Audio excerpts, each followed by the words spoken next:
तो भाई रीट के सभी भावी विद्यार्थियों को मेरा प्रणाम। तैयारी आपकी चल रही होगी और अब जो मैं 10 दिन बचे हैं, 10 दिन में पास होने का मेरे पास कोई फॉर्मूला नहीं है, ना 1 महीने में पास होने का कोई फॉर्मूला है, क्योंकि ऐसा कोई फॉर्मूला होता ही नहीं है। 1 महीने 10 दिन में ये फॉर्मूले सिर्फ उनके लिए होते हैं जो ऑलरेडी पहले से पढ़े हुए होते हैं। और ऐसी चीजों पे व्यू ज्यादा आते हैं, क्योंकि पहले तो वो बोले अब महीना बचा है तैयारी करेंगे तो बोल महीने वाला फॉर्मूला देख लेते, फिर 10 दिन, फिर लास्ट में 1 दिन का भी फॉर्मूला जो है वो देखने की कोशिश करते हैं कि ऐसा भी क्या कोई फॉर्मूला है। तो ऐसा कोई फॉर्मूला नहीं होता है। अब गिने चुने दिन बचे हैं, अब कैसा किस तरीके से थोड़ा सा 10 दिन का थोड़ा सा नॉर्मल बातें बताता हूं मैं, क्योंकि कई दिन हो गए आपसे मुलाकात नहीं और थोड़ी सी बातें भी कर लेते हैं इस बहाने से रीट से संबंधित। पहली बात तो है कि रीट में आपको 130 140 नंबर लेके नहीं आने हैं, कोई मतलब नहीं है। आपको सिर्फ उसको पास के उद्देश्य से देखना है कि यार किसी तरीके से मेरा जुगाड़ हो जाए, 90% सही हो जाए, बस मेन आपका उद्देश्य होना चाहिए मेन पेपर का, मुख्य पेपर का। इसके अंदर पहला तो यह कि सर पेपर इजी आएगा कि टफ आएगा, तो भाई इस बात का पता तो सिर्फ पेपर बनाने वाले को ही है। दूसरी बात यह कि अगर थोड़ा सा टफ डाल दिया तो हालत यह हो जाएगी कि जितने भर्ती है उतने पास नहीं हो पाएंगे। पेपर एवरेज आता है जैसा आता है, हो सकता है कोई एक पार्ट टफ डाल दे, जैसे एक पॉलिटिकल टफ डाल दे, या संस्कृत की शिक्षण विधियां टफ डाल दे, या साइकोलॉजी, कोई एक पार्ट कर सकता है, इससे कोई ज्यादा फर्क नहीं। यानी पेपर एवरेज आना है, आपको 60% लेके आना, आपका यही उद्देश्य है। नेगेटिव मार्किंग है नहीं कि किसी तरीके से मैं संपूर्ण अटेम्प्ट कर दूं, पूरे पर्सन कर दूं तो मेरे किसी तरीके से जुगाड़ हो जाए।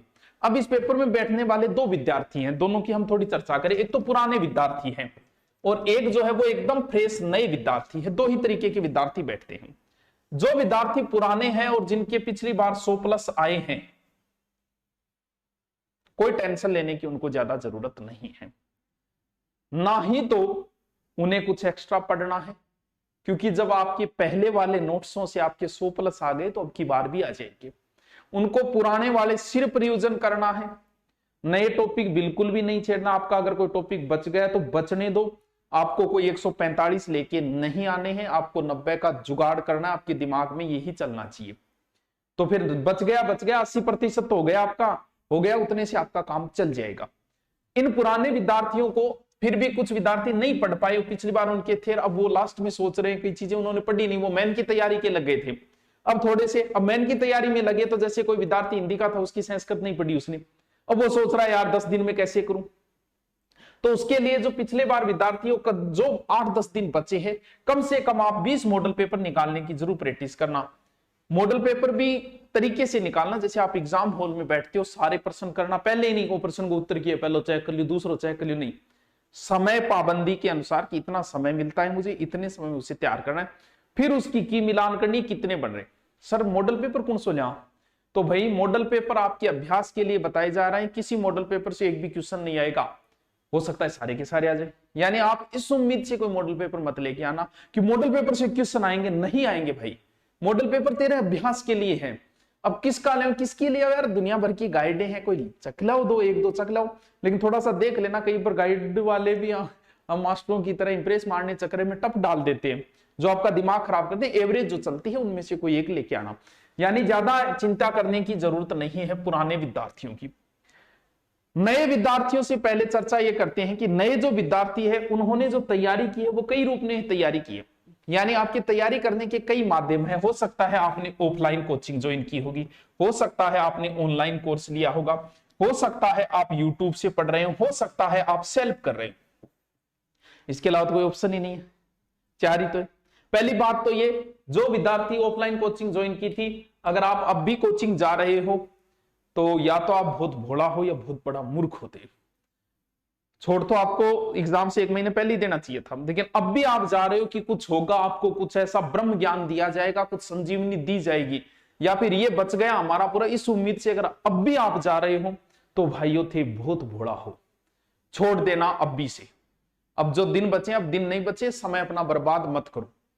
ऑनलाइन जो पढ़ रहे हैं, अब अगर आपका 80% हुआ है ऑनलाइन के अंदर, आपका सिलेबस का मतलब सिलेबस संपूर्ण मिल जाता है, लेकिन 80% आप पढ़ पाए तो कोई बात नहीं, छोड़ दो, बाकी छोड़ दो, आपको तो 90 ही तो लेके आने हैं, तो उस हिसाब से आपको उतना ही करना है ऑनलाइन के अंदर। अब देखना भी अगर पढ़े ऑनलाइन तो सिर्फ वही देखो कि जैसे संस्कृत की शिक्षण विधियां ओनली वही देखो, उसको भी स्पीड बढ़ा के देखो, उसमें भी हो सके उतना समय बर्बाद कम करना है। अब कोई नया कोर्स नहीं फेंक लेना है, भले किसी प्रकार का हमारी ओर से कोई उभराए, आपको अब विश्वास करना ही नहीं, दिन 10 बचे ऐसा कोई कदम नहीं उठाना है। कुछ बच्चे यूट्यूब से पढ़ रहे थे, यूट्यूब को भी वही फॉर्मूला रखो, समय बर्बाद मत करो इनके चक्रों में। हम हमारे व्यू के चक्रों में ऐसा कर देते हैं, नई नई तरीके ले आते हैं, नए नए टेस्ट पेपर मॉडल पेपर ले आते हैं, बाकी ये आपका समय बर्बाद कर रहे हैं। आप मॉडल पेपर खुद निकालो, खुद अभ्यास करो।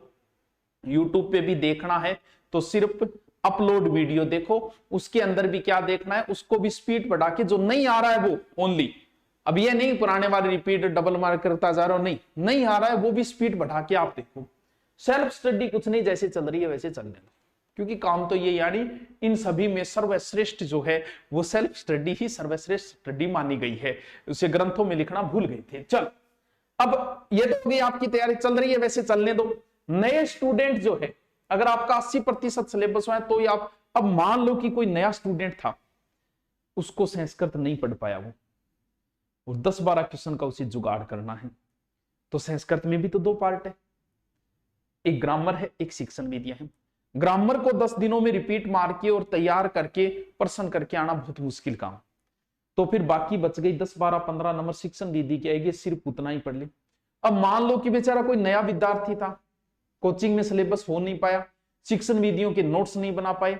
अब नोट्स बनाने की ट्राई मत करना, नोट्स खुद के होने चाहिए, बात एकदम सही है, लेकिन आपके पास 10 टॉपिक लगते हैं, 9 के खुद के नोट्स अच्छे हैं, तो एक टॉपिक का जरूरी थोड़ी कि आप खुद बनाओ यार, कहीं से जुगाड़ कर लो। अगर आपकी शिक्षण विधियां मान लो किसी की सामाजिक की, साइंस की, हिंदी की, किसी की भी शिक्षण विधियां आप नहीं पढ़ पाए, पढ़ना है, अब क्या करना है, इससे कोई फर्क नहीं पड़ेगा। 10% अगर आप कहीं से शिक्षण विधि ले आते हो, किसी की ले आओ, आपके साथी की बनाई हुई ले आओ, किसी कोचिंग की ले आओ, उसको रिपीट मार लो 10 दिनों में, आपका जुगाड़ हो जाएगा। 15 क्वेश्चन में 10-12 क्वेश्चन का आपका जुगाड़ इतना हो जाएगा।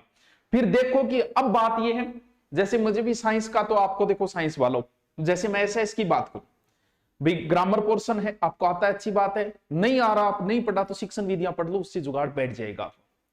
अब बात ये आई एसएस के अंदर राजस्थान जीके आएगा, तो भैया पीछे वाले पेपर उठा के देख लो, राजस्थान के जीके के क्वेश्चन राजस्थान अध्ययन से उठा रहा है। अभी जैसे बहुत सारे उंदे सुंदा उत्तर मान लिया वन अधीनस्थ बोर्ड, तो उनका जो सारे वही क्वेश्चन है जो राजस्थान बोर्ड में लिखे हुए हैं, तो राजस्थान अध्ययन पढ़ लो, आपके पास किताब है तो ठीक है, वरना राजस्थान अध्ययन की आती है, बहुतों की आती है, किसी की भी ले आओ, ठीक है, वो पढ़ लो। इंडिया जीके भी लगता है आपको, इंडिया की ज्योग्राफी लगती है, हिस्ट्री लगती है, पॉलिटिकल लगती है। अगर आपके पास नोट्सों का जुगाड़ नहीं हो पाए, भाई एनसीईआरटी का आपने कर रखा है नोट्स, तो पढ़ो, या फिर आप एनसीईआरटी लाके पढ़ो 10 दिन में, वो भी बहुत बड़ा पोर्शन है, आप पढ़ नहीं पाए हो तो फिर एकदम शॉर्ट में अगर आपको बताऊं तो आप लुसेंट की बुक आती है, एकदम पतली सी आती है, जिसमें सारे सब्जेक्ट आते हैं, वो लेकर उसमें वो टॉपिक लगा लो जो आपके लगते हैं, जैसे अभी ग्रह वगैरह वो सब मिल जाएंगे उसमें, जो जो टॉपिक लगते हैं उसमें 1-1.5 पेज में, और उसमें तथ्य है, मड़ाई है, आप 10 दिन में वो टॉपिक पढ़ दो जितना उसमें लगा है, एकदम सो नोट्स ही है वो, ये मान लो नोट्स ही है वो आएगा, तो उसमें से आराम से आ जाएगा, और राजस्थान जी के राजस्थान अध्ययन के अंदर आता है। बाकी आप जैसे पढ़ रहे हो आराम से पढ़ते रहो, ज्यादा चिंता करने की जरूरत नहीं है, डरने की जरूरत नहीं है, किसी तरीके से डराया जा सकता है स्टूडेंट और बीमार को, किसी तरीके से ठगा जा सकता है, किसी तरीके से डराया जा सकता है। पेपर जो है वो एवरेज आएगा, आपका उद्देश्य पहला ये होना चाहिए कि पेपर कंप्लीट मैं कर सकूं सारे क्वेश्चन, अगर आप सारे क्वेश्चन कर पाते हो तो आप आराम से पास हो जाओगे। पास ही तो होना यार, कौन सा 150, अब टॉप लाना तो बात हो। अब अगर किसी चीज की आप नहीं पढ़ पाए हो तो उसके नोट्स कहीं से भी ले आओ, किसी मित्र से मांग के ले आओ, वो नोट्स रिपीट मार दो 10 दिनों में, अगर नहीं पढ़ पाए। अब नोट्स बनाना मत, अब मत बनाना 10 दिन में, वरना बहुत टाइम बर्बाद होगा। किसी के ले आओ, उनको रिपीट मार दो। बाकी आपकी तैयारी अच्छी तरह, फिर भी कोई समस्या हो तो कमेंट कर देना। हाँ, अब कुछ क्वेश्चन हम आपको देंगे 20 तारीख तक, जो एसएस के, और जैसे रीट के अंदर जैसे साइकोलॉजी में एक तो आरटीआई लगता है, एक एनसीएफ लगता है, वो नोट्स मैंने टेलीग्राम पे डाले हैं, उसका लिंक दिया गया है, वहां से देख लो। मैं पिछली बार 7-8 क्वेश्चन आए, तो ऐसे शॉर्टकट करके आप अपना काम चला लो, क्योंकि आपको तो 90 क्वेश्चन करने किसी प्रकार से। ओके, थैंक यू, लगे रहिए भाई अध्यापकों, आपको बहुत बहुत शुभकामनाएं।